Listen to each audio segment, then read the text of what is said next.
Before we bring our next set of candidates up, I want to introduce the rest of the mosquito control candidates that are in the office, that are in the building tonight. In seat 2, we actually have 3 candidates seeking seat 2. We have Janet Barrick. Is Janet here tonight? Janet's way in the back. Say hi to Janet. We have Leon McClellan. Leon here? Leon's in the back. And then we also have Bill Murray. Where's Bill? I know he's here. Okay, thank you, candidates. We have seat 3. May seem amazing. We have 4 candidates who want to get into seat 3. Brenda Busby, and I don't think Brenda was able to make it tonight. We have Michael Diaz. I know Michael is here in the back. We have Daniel Hafner. Daniel, over to the side. And then we have Bob Milan. Is Bob here? Bob's right down front here. Okay. Thank you for qualifying and getting involved in that race. Let's go ahead now and invite the congressional candidates to the podium. We have 2 candidates this evening, Congressman Rich Nugent, who is the incumbent, and he is a Republican, and we have the challenger, Dave Kohler. He is a Democrat. Candidates?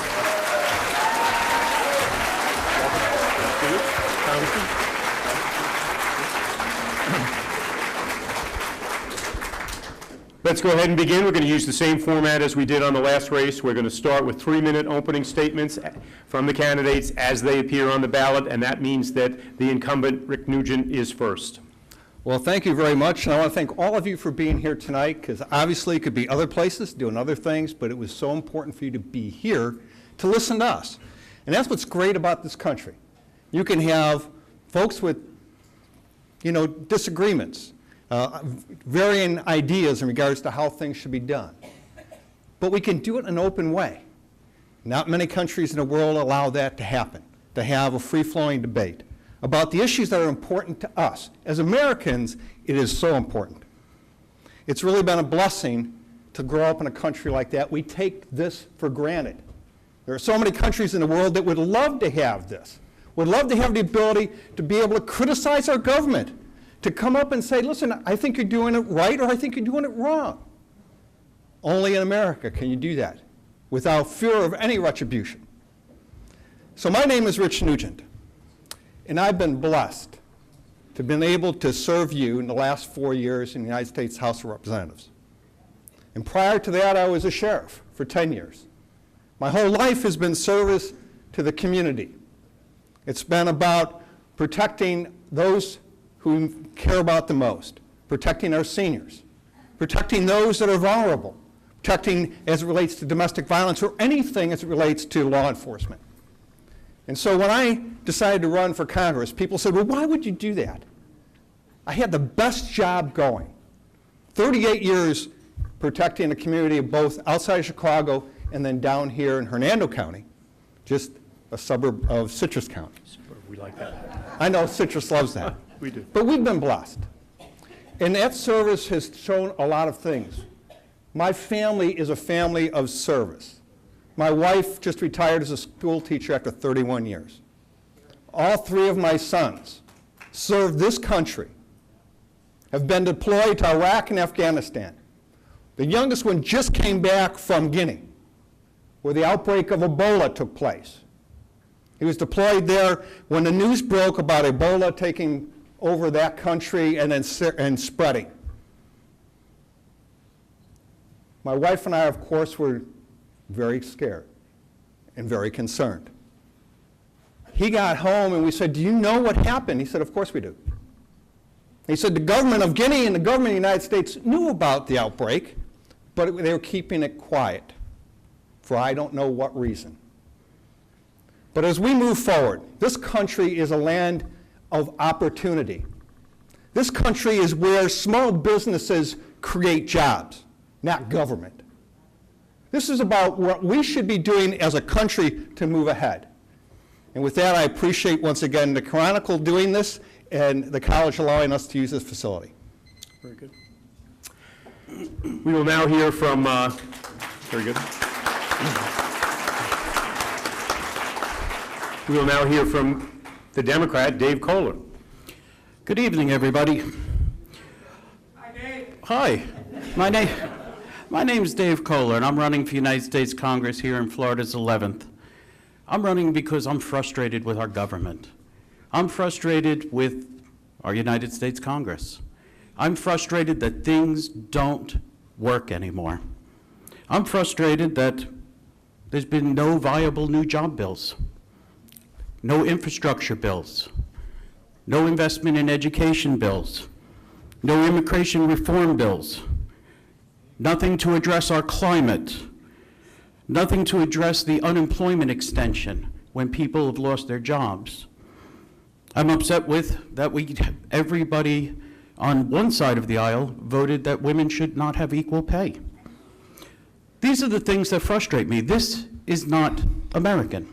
My opponent speaks about a land of opportunity for corporations, not small businesses. I'm a small business owner. The fact of the matter is that $1.9 trillion alone goes to big oil, big gas, and big coal. Well, I think we have a country that deserves better than that. I believe we have a nation that requires investment in our nation. We need to start standing up for the people that we serve.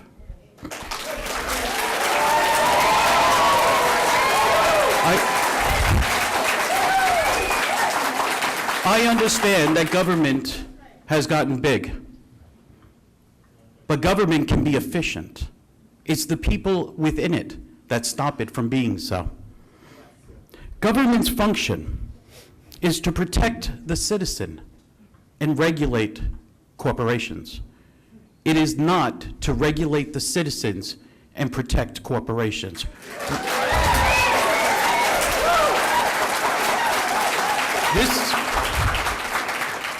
This is why I'm running. I'm a small business owner. I've spent my entire life educating people with a developmental disability, empowering them toward independence, helping them find jobs, finding answers, solutions to problems, because every problem we have is man-made, and every problem we have can be solved by man. This is not a Republican issue. It's not a Democratic issue. These are American problems. We need Americans with serious answers, serious solutions, and that's why I'm running for United States Congress here in 11th District.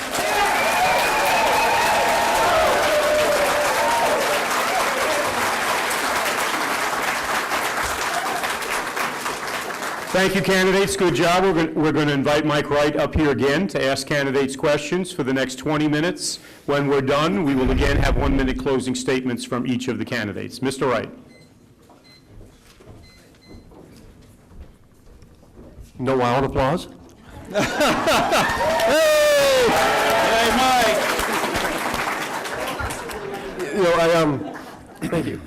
I found out a little while ago, this is the first time these candidates have met tonight. That's very true. So it's let alone the first time on stage, so this should be fun. Let's start off with the economy. And let's talk about jobs. We'll start with the incumbent, Mr. Nugent. What are you doing to help create jobs, or the government does not create jobs, but what are you doing to help job creation? Well, Mike, you hit it right. There's folks on the other side that think government creates jobs, and I'm telling you, you're wrong. Small businesses create jobs. Small businesses create 80% of the jobs in America.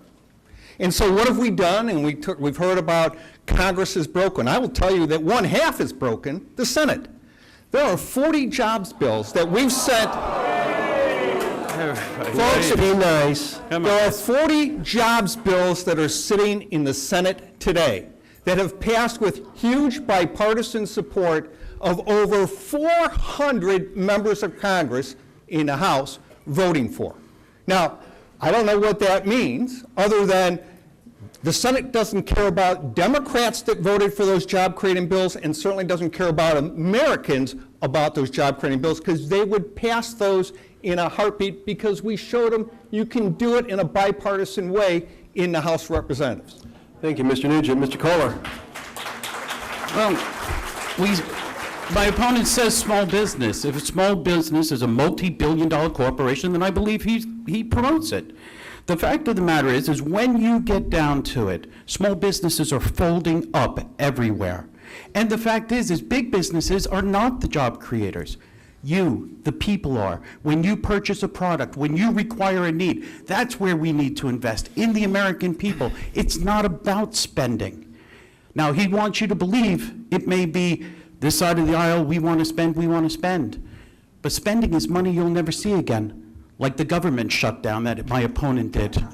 That's money you'll never see again.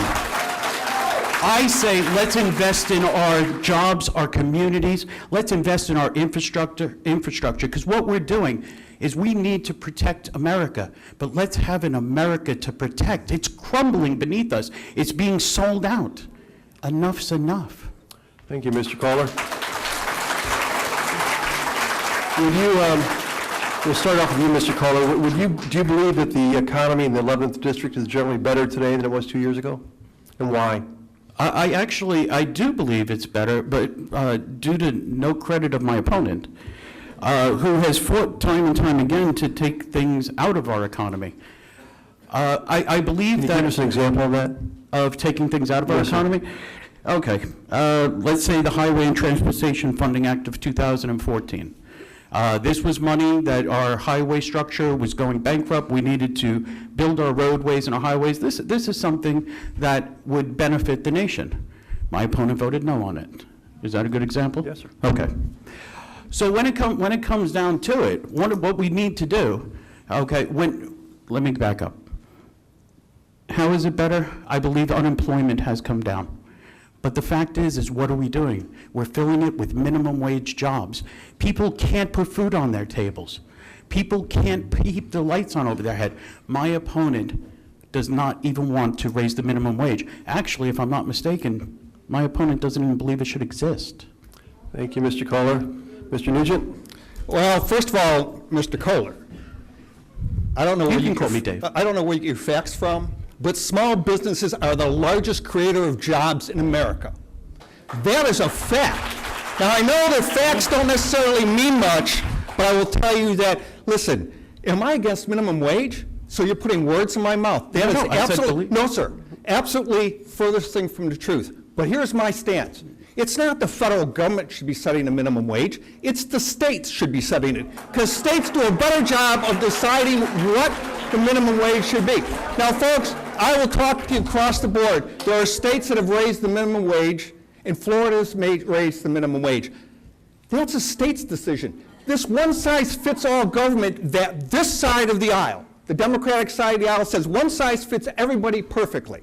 And I'm telling you, that's a fallacy. That's what got us into the fix we're in today. When I first took office, we were spending $1.7 trillion and putting it on the credit card. And that has mortgaged your futures, your family's futures, and your grandchildren's futures. That's a fact. Thank you, Mr. You can't have it both ways. So when Mr. Kohler talks about investment, what he's talking about is reaching deeper into your pocket, taking more money. That's where the investment comes from, folks. It's about a $4 trillion tax increase that he supports, that Bernie Sanders, who's a socialist, you supported, Mr. Kohler. Wow. Okay. Hold on, everybody. Hold on. He's an avowed socialist. He's an avowed socialist. Mr. Nugent, okay. Thank you. Folks, let's simmer down. Wow. It's okay. We're all right. Everything's fine. All right. Well, whatever. Talk about putting words in people's mouths. Jeez. You almost choked me with your imagination. The fact of the matter is, what can I tell you? It's on your website. Check it out. You ought to see my what's on there. website has nothing about socialism. If anything, It has everything about the $4 trillion tax increase. Why don't we talk about cuts? Why don't we talk about them? All right, why don't we talk about cuts to education? I'll tell you what, let's go even a little closer to more in the news. You, okay, wanted to cut CDC funding? How about we talk about that? Now that it's an emergency, your reactive governing doesn't work, Mr. Nugent. You wait for the problem. Even the bills that you introduce are not proactive. Everything you do is reactive. You're not a leader. This is the problem we have in Washington. Okay. Hold on. There wasn't a question there, but I'll let you go ahead and, and respond to that, Mr. Nugent. You want to hit the question again, because I bloviate over Well, this. the question kind of got warded off in the sky there. So, We were talking about raising taxes. I'm saying let's cut subsidies, $1.9 trillion. Mr. Kohler, you got to, where you kind of wandered off on your own there. Well, I'm going back to your question. He said I wanted to raise taxes. I just want to stop handing people's tax dollars to big companies. Okay, That's all I want to do. Here's a question that, let's talk about the minimum wage for a second. I think I know the answer to this, but someone in our audience want to know, do you support the minimum wage, raising the minimum wage? I don't support the federal government raising the minimum wage. I already told you that I believe the states are in the best position to determine what can motivate and what can help small businesses thrive, and the citizens that receive those salaries. Thank you, Mr. Nugent. Mr. Kohler. The fact is shrugging your responsibility once again doesn't help. Putting it out onto the states. If it was up to the businesses to decide, they wouldn't even pay you the minimum wage. The fact of the matter is we need to stand up for the American people. Why, time and time again, do we allow corporations, these multi-billion-dollar international corporations, store their money off-seas so they don't have to pay taxes, they don't have to pay a large wage, but the fact is these are loopholes you fight to keep open. So I take it I'm all in favor of raising the minimum wage. There is not one state in the entire United States where if you work 40 hours on a minimum wage job, you can afford a 2-bedroom apartment. That's the American way? That's the American dream? Thanks very much, Mr. Well, Kohler. that's not BS, that's true. Let's shift gears here just a little bit. We'll talk about veterans. As folks, I'm sure you guys know that this district has one of the largest veterans population in the country. And Mr. Nugent, I'd like to know what you are doing for these veterans to make sure they're getting the services they need and deserve. Yeah, I love the audience participation, for one. Listen, as it relates to veterans, this is one area that our office excels. And it's about constituent services. It's about what we do for our veterans every day. What my staff does to help veterans get the services they deserve, receive the compensation that they deserve, that they earned. Not like a lot of folks, but they actually earned it. And we fight every day as it relates to our veterans. Hey, listen, I got 3 sons that are currently serving, so I don't know that, you can say anything other than that, and I actually served, other than I know my opponent didn't. But at the end of the day, it is about service. It's about going to all the CBOCs for the veterans. Those are the community outreach medical issues for every county has one. And about visiting those veterans. And about sitting there at the Veterans Council and listening to the veterans in the problems that they're having as it relates to dealing with the VA. I've been down to Tampa, I've been down to St. Petersburg, I've been up to Gainesville. We've talked to all those. It is a broken system. When he talks about government works, let me tell you, you just saw Ebola outbreak. It hasn't worked very well, to say the least. It hasn't worked very well, to say the least. And you know what? Talk about the CDC. Since 2001 to 2010, we tripled the budget to CDC. Tripled it. Oh, yes, we did. Tripled it. As a matter of fact, in the 2013 appropriations, we gave it $300 million more than the president had in his budget. Thank you, Mr. That's Nugent. the facts. Don't like the facts? Can't help you. Veterans, Mr. Kohler. Rich is right. I'm not a veteran.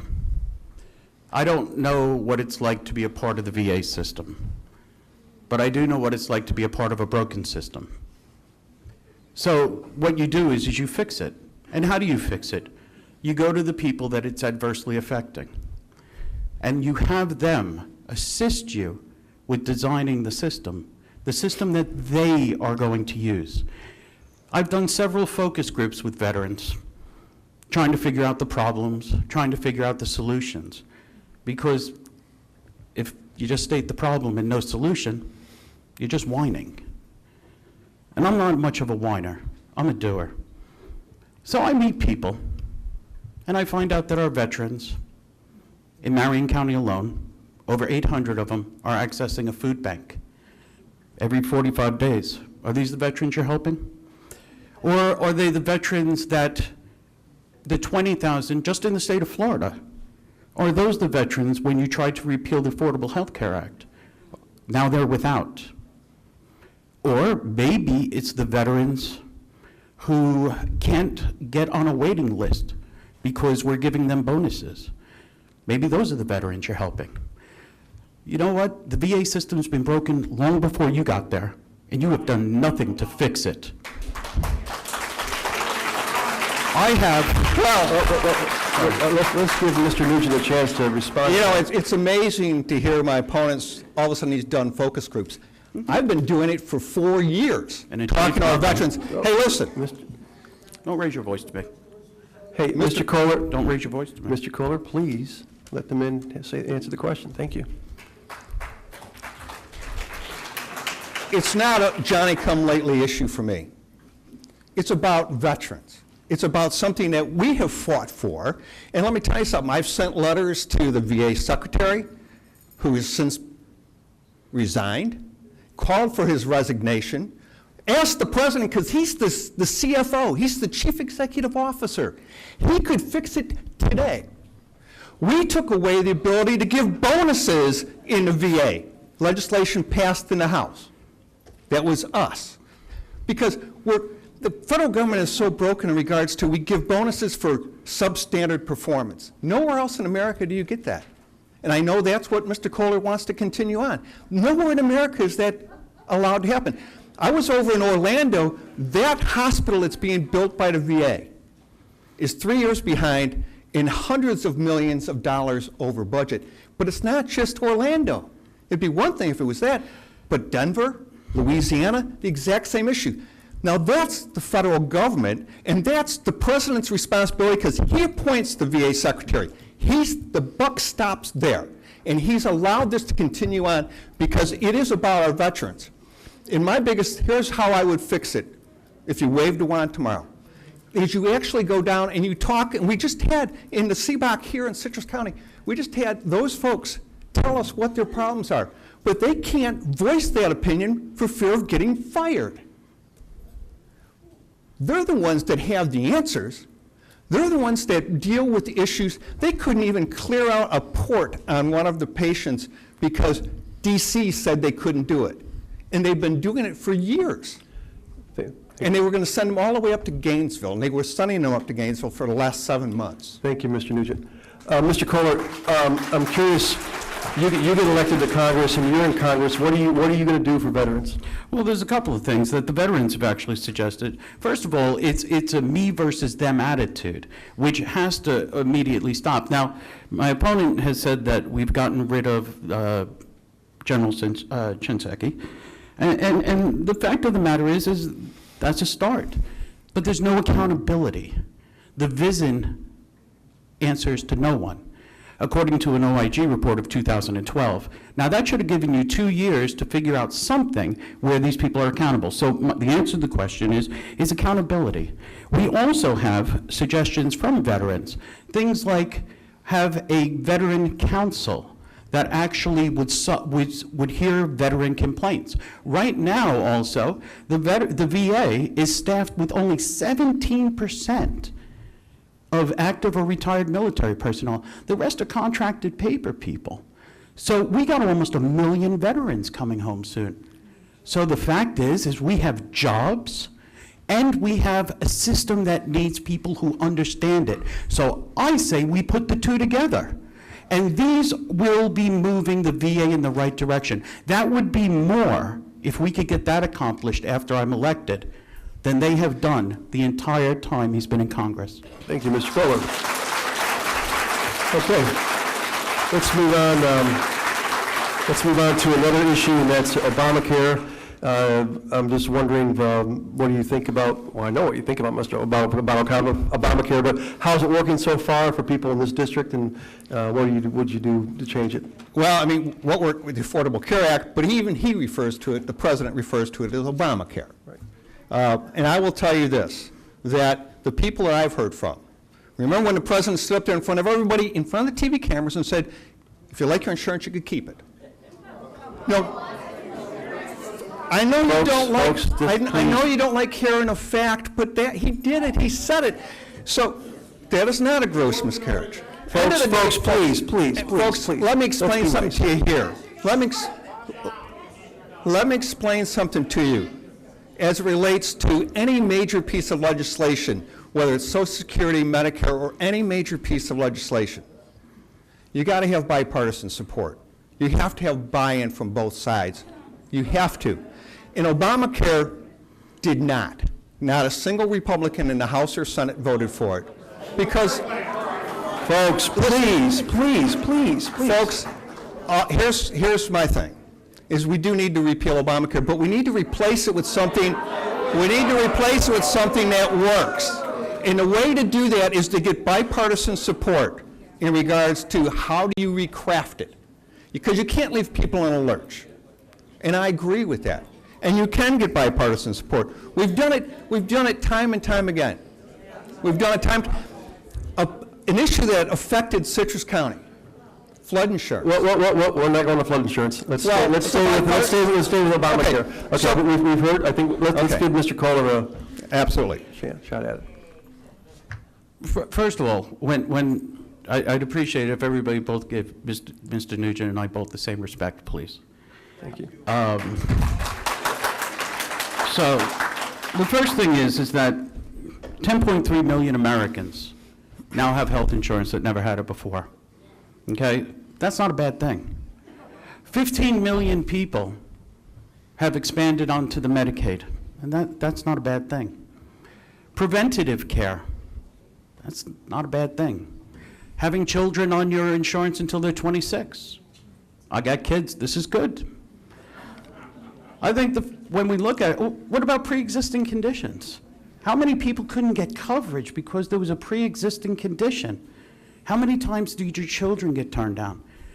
I don't know what exactly we're trying to repeal. If there are problems, then let us fix it. But there are things that are working here, okay? And we need to take a look at that. And just by not having the expanded Medicaid in the state of Florida, just a little fact, and this came from Harvard and Uniforms crime reports. Gun deaths this year in Florida will be 987 on average. Deaths from not expanding the Medicaid will be 2,221. Now, I may not be pulling the trigger. Are you? Okay. We got time for one more, and I must admit, this was not on my radar, but someone wrote out this type of question in several different ways, so it's important to someone. We'll start off with Mr. Kohler. What are you doing to support the post office? Oh, well, we have to support our post. It's the United States Postal Service. It's in our Constitution, no less. The fact, there was a law put into effect, and why I still haven't figured out. But they had to advance 75 years into the future retirement.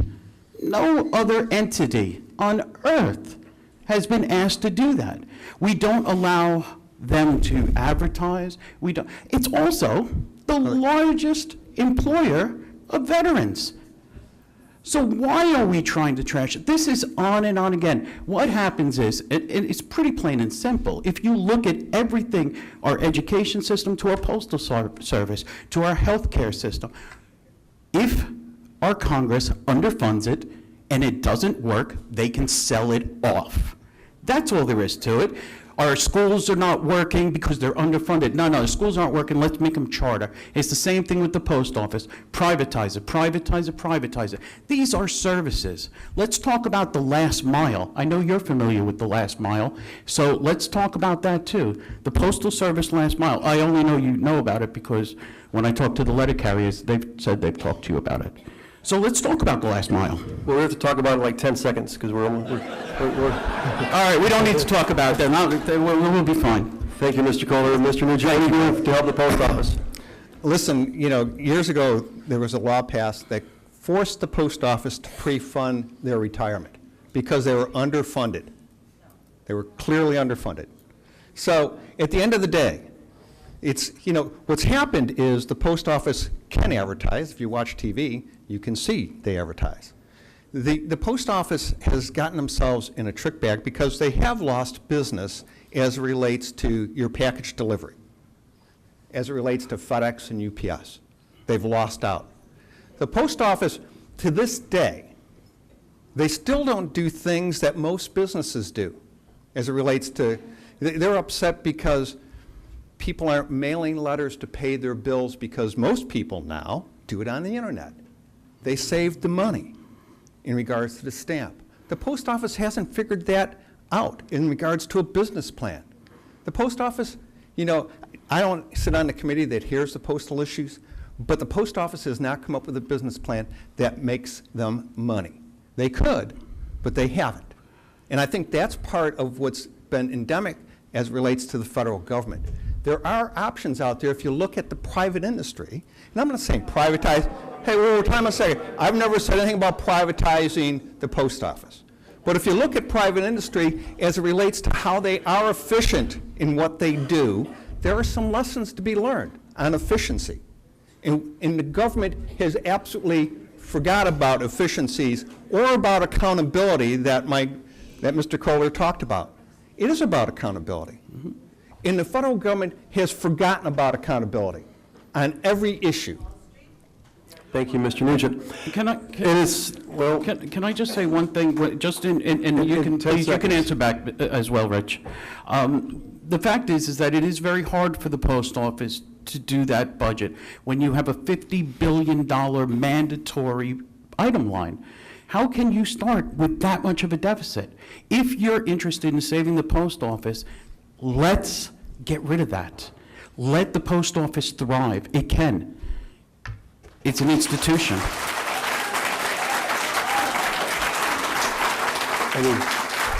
I would just tell you that there is no free ride. There is no free ride as it relates to the postal employees or any employee as it relates to their pension. It's the end of the day. It's about absolutely making sure that the post office is funded correctly, that the post office can continue to do its service. Now, what that looks like in the future, I don't know. But end of the day, the post office is in control of their destiny if they want to take control of it. They're not. Thank you, Mr. Nugent. And now it's time for our 1-minute closing statements. We'll start with Mr. Nugent. Well, I appreciate, Mike, the questions. I appreciate the audience. Hey, listen, that's what I was talking about earlier. That's what makes this a great country. Believe it or not, we can disagree. At the end of the day, we can disagree, but you can still walk out and hold your head up high. That, Mr. Kohler's not doing this, nor am I doing this because we're mean-spirited. Mm-mm. Listen, I didn't have to leave as sheriff, but I saw this as a way to help. I saw this as a way of helping this country.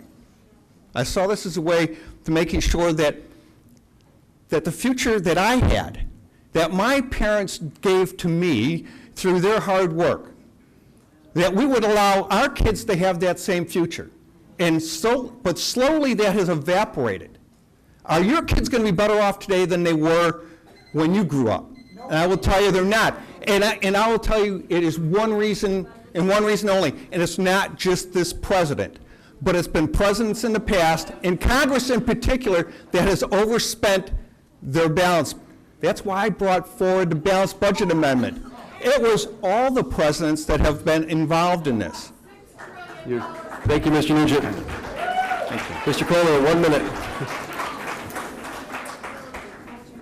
I go around, I talk to schools, and I ask the kids in the class, how many of you want a job?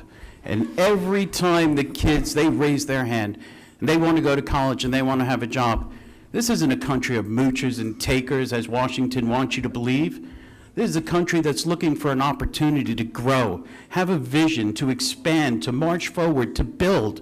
That's what this country's waiting for. They're waiting for their government to lead, to level a playing field, to create opportunities.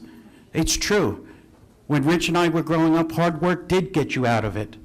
Now it doesn't. You can work, as I said, 40 hours a week and you're getting nowhere. When it comes down to it, I'm going to end with one thing because I know the sign's going to go up. Property monopolized or in possession of a few is a curse to mankind. We should preserve not an absolute equality, for that is unnecessary, but preserve all from extreme poverty and all other from extravagant riches. That was John Adams, our founding father. It's not about putting down the American people. It's about not a handout, but a hand up. So what I ask you to do on November 4th, let us get some change in Washington. Thank you very much, Dave.